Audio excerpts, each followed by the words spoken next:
So Pete, tell me why it is that you're so hooked on happiness. Well, a couple of reasons, Jill. It seems to be the Holy Grail. You know, there are 5 million searches a month on Google for happiness, so whatever that means to people, but people are certainly searching for it. Secondly is just the evidence that I see all around me, whether it's in the workplace or socially. Most of us seem to know someone who's been affected by anxiety, stress or depression, and it's impacting families, relationships, and even the community. Thirdly, I guess, and most importantly for me, is that I've been down that road. And the things that I discovered on my return are a gift that I would like to share with people, that it's actually possible to find your way back to happiness. Okay. So you're exploring happiness in your book? Yes, I am. And the book's called Lessons in Happiness from the Third World. Right. So what gives you the credentials? And also talk to me about what prompted you to write it. Well, for me, the title itself is Lessons in Happiness from the Third World, and I've been very privileged. I grew up in the Third World. I had missionary parents in Africa, and I've travelled extensively in the Third World as well. So I have a knowingness of what my experience was as a child growing up. At the same time, I've been privileged to work with some leading organisations around the globe, and have worked in areas such as positive psychology, resilience, eco-psychology, and so that kind of qualifies me to look at what's happening in the current modern day around happiness as well.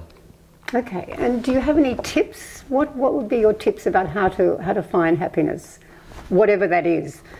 Well, I guess the big question is whatever that is. Yeah. And again, just referring to the third world and the first world, it's really interesting that in the first world, often we define happiness as, I'll be happy when I get the job, I get the car, I get the promotion. Yet the big question is, you know, how could you be happy now?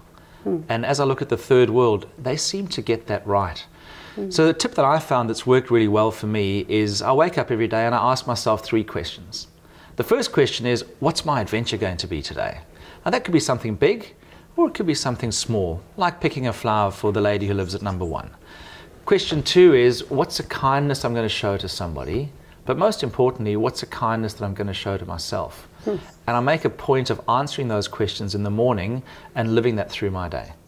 Pete, do we really need another book on happiness? I mean, what distinguishes your book from others? That's a fantastic question, Jill. There are so many books out there at the moment. What makes this different is a couple of things.